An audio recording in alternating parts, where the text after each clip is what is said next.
ஆமா நல்ல கொளுத்துன்னு கொண்டு கொடுத்தேன். பட்டாசுல நல்லா விட்டுருப்பாங்களே. அம்மா அந்த ரிஜி இருக்கல்ல, என்ன சொன்னாங்க? இந்த பட்டாசு எல்லாம் வாங்கி நல்லா கொளுத்துறான். கொளுத்திட்டு என்ன சொன்னா, அதான் நீங்க வாங்கி தந்த பட்டாசு எதுவுமே சத்தமே கேட்கல. அப்ப என்னடா கேட்டது? புகையா போச்சு. புகையா போச்சுன்னு சொன்னாரா? அப்பதான் தெரியும் அவளுக்கு காது கேட்கறது உள்ளது. அது சரி. அம்மம்மா அவன் என்னன்னு விட்டுறா, ஒரு ரகசியம் கூட தனியா பேச முடியாது. அம்மா ஆனா ரகசியம் பேசுனா கேட்கும். அப்படியா? அவன் என்னன்னு விட்டுரு. இன்னொரு போய் பார்த்து வைத்திருக்கிறேன். இன்னொன்னு யாரு? நம்முடைய ஊர் ஜமீன்தார் மகன் நேசமுற்றாள். எங்கம்மா எங்க முத்துனா? ஒரு முற்றலடா, நேசம்ல சுற்றாள் நேசமுற்றாள். இந்த பெண் உனக்கு தெரியுமா? ஏற்கனவே தெரியுமா? எப்படி தெரியும்? பள்ளிக்கூடத்துல நாங்க ஒன்னா படிச்சோம்மா. அப்படியா? அம்மம்மா. ஓஹோ. அது மட்டும் இல்ல, பள்ளிக்கூடத்துக்கு போகும்போது ஒன்னா போவோம். ஆமா. பள்ளிக்கூடம் முடிஞ்சு வீட்டுக்கு வரும்போது ஒன்னா வருவோம். சரி.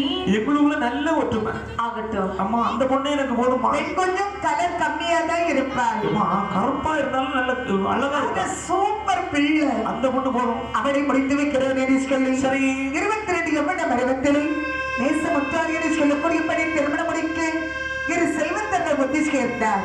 மன்னருக்கு நேசமுற்றாளுக்கும் திருமண நாளை நிச்சயப்படுத்தினார். திருமண நாளும் வந்தது. பந்தர் எப்படி வைத்தார் பாருங்கள்.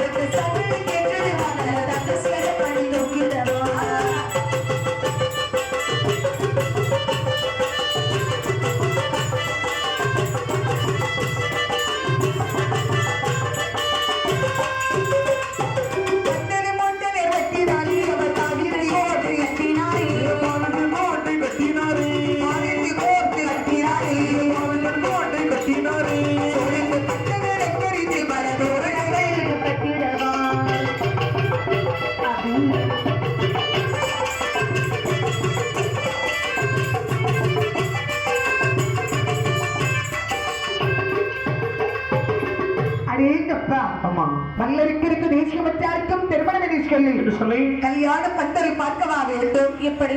வைரமணி தோற்றறிக்கு மணவரையை தரிச வைத்தார். முத்தாலி மாலைகளாம் உன்னை மலர்களால் ஓவியங்களா வரவழைத்துக் கொண்டு பண்டக்கா நாட்டினார்கள். தென்ன மரத்தை கொண்டு தெருவங்கும் மலர்கள்